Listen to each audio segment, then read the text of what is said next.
சிவார்ப்பணம். வணக்கம் ஃப்ரெண்ட்ஸ். நம்ம இன்னைக்கு என்ன பார்க்க போறோம் அப்படின்னா, நம்ம 63 நாயன்மார்களோட வரலாறு நம்ம பார்த்துக்கிட்டு இருக்கிறோம் ஒவ்வொரு திங்கட்கிழமையும்.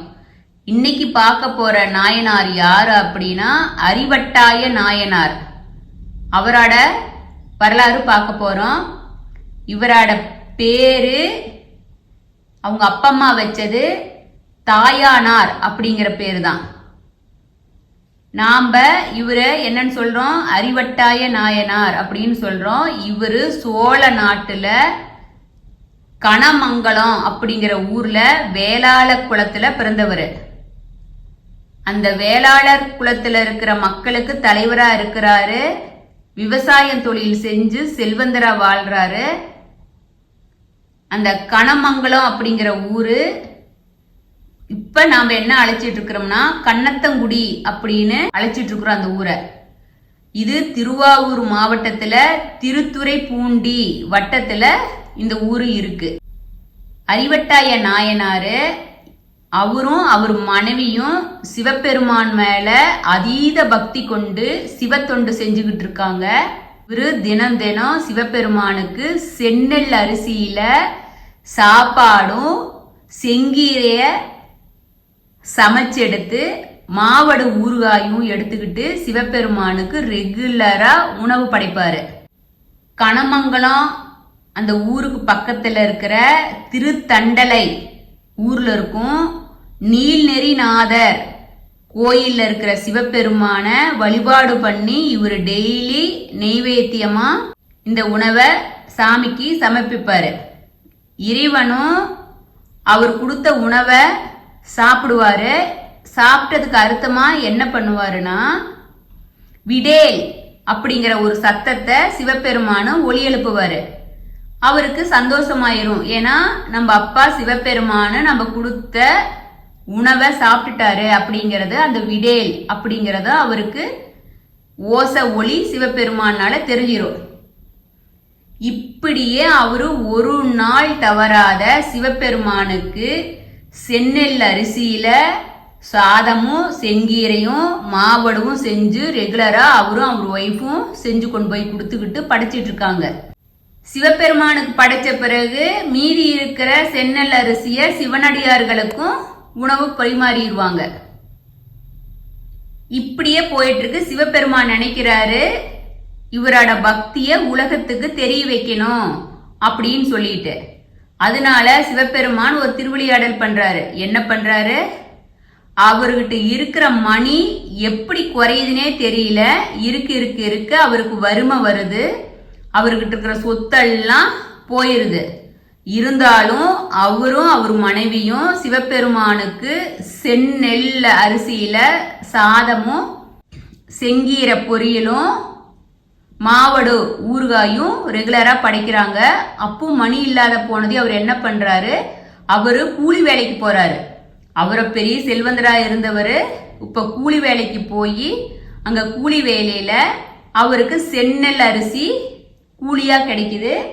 அது இல்லாத கார் நெல்லையும் அவங்களுக்கு கூலியா கொடுக்கறாங்க. அவரு செந்நெல்லா வந்த அரிசிய ஃபுல்லா சிவபெருமானுக்கே சமைச்சு கீரை பொரியல் பண்ணி மாவடு ஊறுகாயார் கொடுத்துருவாரு. அந்த கார்நெல்லா வந்த அரிசியில அவரும் அவர் மனைவியும் சமையல் செஞ்சு சாப்பிட்டுட்டு இருப்பாங்க. இப்படியே கொஞ்ச நாள் போகுது. சிவபெருமான் பாக்குறாரு, என்னடா இதுவும் இப்படியே இருக்குதுன்னு சொல்லிட்டு அவருக்கு கூலி கொடுக்கறது எல்லாமே செந்நெல் அரிசியாவே கொடுக்க வைப்பாரு. கார்நெல் வராது. இந்த தாயானார் என்ன பண்றாரு, அந்த செந்நெல் அரிசி ஃபுல்லா சிவபெருமானுக்கு தானே அமுது படைப்பாரு இல்லையா. அதனால கூலியா வந்த எல்லா செந்நெல் அரிசியும் சிவபெருமானுக்கே சமைச்சு அதே போல செங்கீரையும் மாவடு ஊறுகாயும் செஞ்சு கொண்டு போய் சிவபெருமானுக்கு படைக்கிறாரு. இவங்களுக்கு சாப்பாட்டுக்கு கார்நெல் அரிசி இல்லை, ஆனா கொள்ளையில இருக்கிற கீரையை பொரிச்சு அதை செஞ்சு 2 பேரும் சமைச்சு சாப்பிட்றாங்க. அப்புறம் கொஞ்ச நாள் ஆகும்போது அந்த கீரையும் அவங்களுக்கு இல்லாத போயிருது.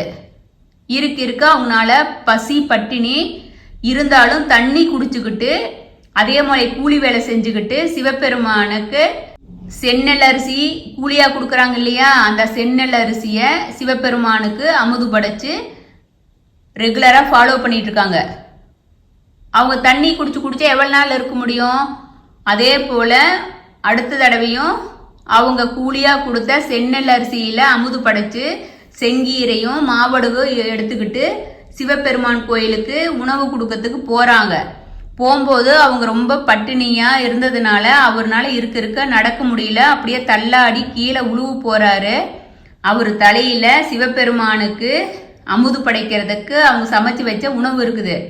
அவங்க மனைவி என்ன பண்றாங்க, தயானாரு கீழே உழுவு போறாரே அப்படின்னு சொல்லிட்டு அவர் கழுத்தை பிடிச்சி நிறுத்த பாக்குறாங்க. அப்போ அவர் கீழே விழுந்துடுறாரு. கீழே உழுவும் போது சிவபெருமானுக்கு அவங்க சமையல் செஞ்சு எடுத்துக்கிட்டு போன செந்நெல் அரிசி சாதம் எல்லாம் கீழே கொட்டிடுது. தயானாரு ரொம்ப கவலைப்படுறாரு, அழுகுறாரு. நான் சிவபெருமானுக்கு கொண்டு வந்த பிரசாதங்கள் எல்லாம் கீழே உளுந்து இப்படி செதறி போச்சே, நான் இன்னைக்கு எப்படி நான் சிவபெருமானுக்கு திரு அமுது படைப்பேன் அப்படின்னு அப்படியே வேதனையா போயிருது. இன்னைக்கு நான் என்ன பண்ணுவேன், நான் சிவபெருமானுக்கு திரு அமுது படைக்க முடியலனா இந்த உலகத்துல நான் இந்த உயிரோட இருந்து என்ன பண்ண போறேன், எனக்கு இந்த உயிரே வேண்டாம் அப்படின்னு சொல்லிட்டு அவர் என்ன பண்றாரு, அவர்கிட்ட இருக்கிற கத்தியால அவர் கழுத்தை அறுக்க போறாரு. லேசா கழுத்தை அறுத்துறாரு. அப்ப அந்த பூமி வெடிப்புல இருந்து ஒரு கை அப்படியே அவர் கைய புடிச்சுக்குது, கழுத்தை அறுக்கிறதுக்கு இல்லாத. சிவபெருமான் சொல்றாரு, அப்பனே நீ கவலைப்படாத, நான் உன்னோட அமுதை நான் சாப்பிட்டுட்டேன் அப்படின்னு சொல்லிட்டு அவர் எப்படி கோயில்ல போய் சிவபெருமானுக்கு அமுது படைச்சார்னா விடேல் விடேல் அப்படின்னு ஒரு சவுண்ட் வரும் இல்லையா, அதே போல இங்க நிலத்துல சிந்தின திரு அமுதவியும் விடேல் விடேல் அப்படின்னு சாப்பிட்டதுக்கான ஓசை வருது. சிவபெருமானு அந்த கழுத்திலிருந்து கையை எடுக்கிறாரு. அந்த ரத்தம் அறுத்ததெல்லாம் அப்படியே மறைஞ்சிருது. அவரோட வினைகள் அவளோட கஷ்டங்கள் எல்லாம் மறைஞ்சிருது. சிவபெருமானு ரிஷப வாகனத்துல அம்மையப்பனா எழுந்தருளாரு, காட்சி கொடுக்கிறாரு. தயானாரும் அவருடைய மனைவியும் சிவபெருமான் பாதத்துல விழுந்து வணங்குறாங்க. அம்மையப்பனை பார்த்து, உங்களோட அன்பைய உங்களோட ஆசீர்வாதத்தை பார்த்து வியந்தோம், இந்த அடியவரை சோதிச்சு என்ன நீங்க ஆட்கொண்டையா தெய்வமே அப்படின்னு அவரு ஆனந்த கண்ணீர் விடுறாரு. சிவபெருமான் சொல்றாரு, அப்பனே எத்தனை கஷ்டம் வந்தாலும் நீ எனக்கு திரு அமுது படைக்கிறத விடல அப்படின்னு இந்த உலகத்துக்கு உன்னோட பக்திய வெளிக்கொண்டு வரத்துக்கு மக்கள் எல்லாம் தெரியறதுக்காக தான் உனக்கு இந்த சோதனை கொடுத்தோம். நீயும் உன் மனைவியும் என்னோட கைலாயத்துல எப்போது எங்கூடவே இருங்க அப்படின்னு சொல்லிட்டு ஆசி வழங்கி மறைஞ்சிடுறாரு. இத பார்த்து சிவபெருமானோட ஆசீர்வாதம் அறிவட்டாய நாயனாருக்கு கிடைச்சதை பார்த்து எல்லா மக்களும் அதிசயப்படுறாங்க, ஆச்சரியப்படுறாங்க. அவரையும் எல்லாரும் வணங்குறாங்க. இவருக்கு தயானார் அப்படின்னு பேர்ல இருந்து அறிவட்டாய நாயனார் அப்படின்னு வந்துச்சுன்னா, அவரு சிவபெருமானு கொண்டுட்டு போன சாப்பாடு கீழே உளுந்து அதை சிவனுக்கு கொடுக்க முடியலையேன்னு அவரு அருவாளால கழுத்தை அறுக்க முயன்றதால அறிவாள் தாய நாயனார் அப்படின்னு அவர் அழைக்கப்பட்டாரு. பின்னால அது நாளடைவுல எப்படி வந்துருச்சு அப்படின்னா அறிவட்டாய நாயனார் அப்படின்னு அவருக்கு பேராயிருச்சு. இப்ப நம்ம அறிவட்டாய நாயனாரு சிவபெருமானு அவருக்கு ஆசி வழங்கினாங்க இல்லையா, ஆசி வழங்கி அவர் சித்தி அடைஞ்ச நாள் தை மாசத்துல திருவாதிரை நட்சத்திரத்துல தான் அது நடந்தது. அவரோட குரு பூஜை இன்னைக்கும் தண்டலை நீல்நெறிநாதர் கோயில்ல அறிவட்டாய நாயனாருக்கு குரு பூஜை அந்த விசேஷமா நடந்துகிட்டு இருக்கு. அவருக்கு சிலையும் அந்த கோயில்ல வச்சிருக்காங்க.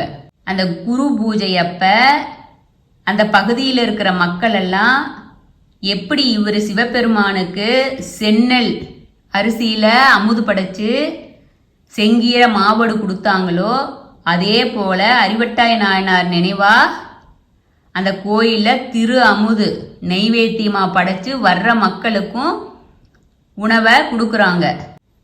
இவ்வளவு சிறப்பு மிக்க அறிவட்டாய நாயனாரோட நம்ம வரலாறு பார்த்தோம்.